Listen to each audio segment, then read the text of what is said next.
कत्लेआम किया जा रहा है, उन्हें खत्म किया जा रहा है। जल्द ही दुनिया इस अफसोसनाक खबर से हैरान रह जाएगी।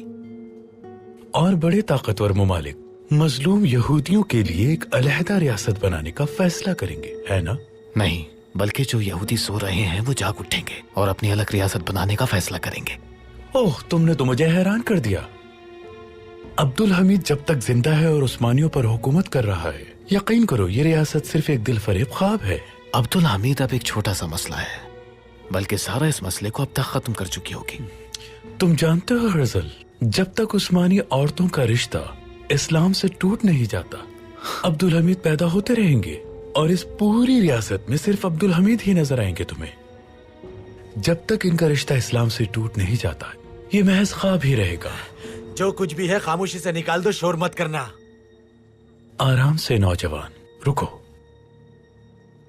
ये लो, सब तुम्हारा, लेकिन सिर्फ तुम्हारे लिए।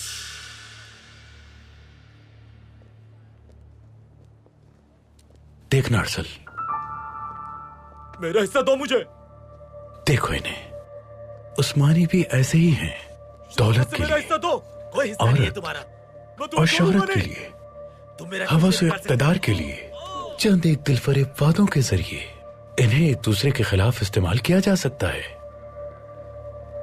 कोई और तरीका नहीं। इन्हें सिर्फ इसी तरह शिकस्त दे सकते हैं। समझे तुम अरसल?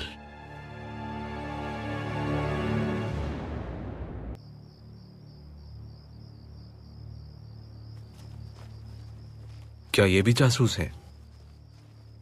गोलियों की आवाज सुनी हमने, सहाफी हैं हम। तो तुम लोग सहाफी हो?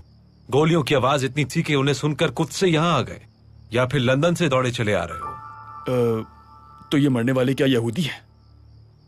यहूदी नहीं, ये वो अंग्रेज जासूस हैं जो यहूदियों को मारना चाहते थे। अब समझे? हम अच्छी तरह जानते हैं कि तुम लोग यहां क्यों मौजूद हो। अब आ गए हो तो खाली हाथ नहीं भेजेंगे तुम्हें।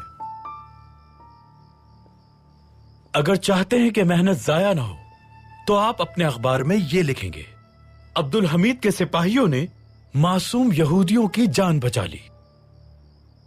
सुनो, मेरी बात सुनो। मैं 70 साल का यहूदी हूं। मैं पहले बुदापेस्ट में मुश्किल जिंदगी गुजार रहा था। इन यहूदियों के साथ ईसाई हमेशा बदसलूकी करते रहे।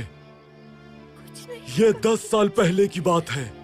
जनाब हर्जल आए और मेरे यहूदी भाइयों को रियासत इस्राइल का ख्वाब दिखाया। हम सब यहाँ इस्राइल की खातिर जान देने आए थे। हम यहूदी एक अरसे से जिल्लत और मौत के खौफ में जिंदगी गुजारते रहे, मगर हर्जल ने हमसे मौत का वादा लिया, लेकिन हमारी मुश्किलात उन्होंने भी हल ना की। और आज पहली बार किसी ने हमारी जान बचाने के लिए खतरा मोल लिया। अगर आप लिखना ही चाहते हैं तो आप लोग अपने अखबार में ये लिखिएगा, उस्मानी सुल्तान ने हमारी जान बचाई। इन मासूम यहूदियों को जो मौत के खौफ में जी रहे थे, उस्मानी सुल्तान ने जिंदगी बख्शी है। ये लिखिएगा ताकि तमाम यहूदी जान जाएं कि रियासत इस्राइल सिर्फ और सिर्फ मौत देगी और कुछ भी नहीं। ऐसा कभी नहीं